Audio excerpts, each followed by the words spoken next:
লা ইলাহা ইল্লাল্লাহু মুহাম্মাদুর রাসূলুল্লাহ সাল্লাল্লাহু আলাইহি ওয়াসাল্লাম।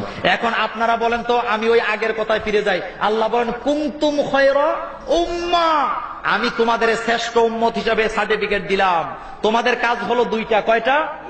তা'মুরুনা বিল মারুফ ওয়া তানহাউনা আনিল মুনকার। তোমরা মানুষকে ভালো কাজের আদেশ দিবা, খারাপ কাজ থেকে মানুষকে বাধা। কাজ কয়টা?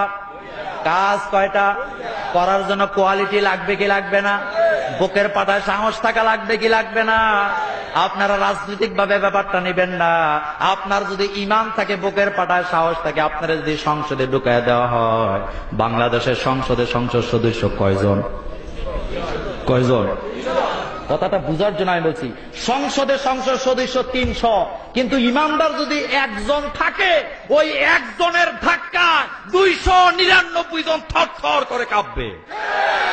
কথা ঠিক না বেঠিক? এরকমের দৃশ্য আমরা একবার দেখছিলাম কি দেখি নাই? আমাদের আল্লামা যখন সংসদে গেলেন, কথাটা খেয়াল করেন, তিনি নামাজ পড়তেন কি পড়তেন না? সংসদে ঢুকার সময় তার মাথায় টুপি ছিল কি ছিল না? গালে দাড়ি ছিল কি ছিল না? এখানে রুমাল ছিল কি ছিল না? তিনি যখন সংসদের ভিতরে ঢুকতেছেন, ঢুকার সময় দেখলেন মানুষ শিরিক করতেছেন। এখন তিনি তো ওই দলের একজন সদস্য যারা খারাপ কাজের কি দেয়, খারাপ কাজের বাধা দেয়। উনি ওই দলের একজন সদস্য কিনা বলেন? উনি যখন দেখলেন মানুষকে রুকু দিয়া ঢুকে, ইমানের তেজস্যায় উনি জালালিয়তের চরিত্র দিয়া সাথে সাথে বাধা দিলেন। বললেন, মাননীয় স্পিকার, কোন মানুষের সামনে মাথা নত করতে পারে না। খেলার ছোটে কাজ হইল কি হইল না? হইল কি হইল না? পবিত্র সংসদে অপবিত্র লোক যদি আপনি ঢুকান, সেখানে যাইয়া গান গাওয়ার সম্ভাবনা আছে না নাই? গালাগালি করার সম্ভাবনা আছে না নাই? কথা বলেন, আছে না নাই? আর পবিত্র সংসদে পবিত্র লোক, নামাজি লোক, আল্লাহওয়ালা লোক যদি আপনারা ঢুকাতে পারেন, পুরা সংসদ শালীনতায় শান্তিতে ভরপুর হয়ে যাবে ইনশাআল্লাহ। কথা ঠিক না বেটি? আর যদি মমতাজের মতো ঢুকান, রূপবানের গান গাওয়ার সম্ভাবনা আছে না নাই? আছে না নাই? ওই গান টান আমাদের দরকার। মোমেন যেখানে থাকবে জিকির চলবে কার? আচ্ছা, আপনারা ডেকি চিনেন? ডেকি কি আপনারা কি বলেন? মুরব্বীরা বলে ডেকি যদি স্বর্গে যায়, কথা কয় না কেন? ডেকি যদি স্বর্গে যায়, তো যারা আল্লাহর জিকির করে তারা সংসদে গেলে বোধহয় সিরা খাবে। তারা সেখানেও জিকির চালু করবে কার? আপনাদের মনে আছে আমাদের আল্লামা যখন সংসদে বক্তৃতা দেন, তিনি বোধহয় কাউকে গালাগালি করতেন? খারাপ কথা মুখ দিয়ে বলতেন। তার বক্তব্যগুলি মজা লাগতো কি লাগতো না? তখনকার স্পিকার গালে হাত দিয়া তাকায় থাকতেন আর মনে মনে ভাবতেন, আহারে, এত সুন্দর কি মানুষের বক্তব্য হয় নাকি? তিনি যখন কথা বলতেন কোরআন দিয়া, হাজার হাজার অমুসলিমেরা মুসলমান হয়ে যেত। কথা ঠিক না বেঠি? এমনি এমনি হইতো নাকি?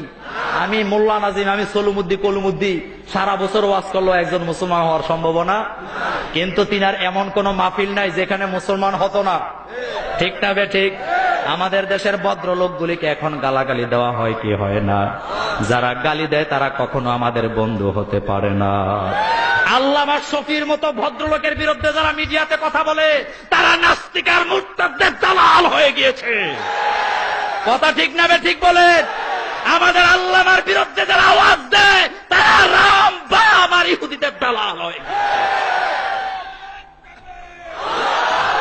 আমার ভাইরা দলাদলি বুঝি না। দল কয়টা? মনে আছে দল কয়টা?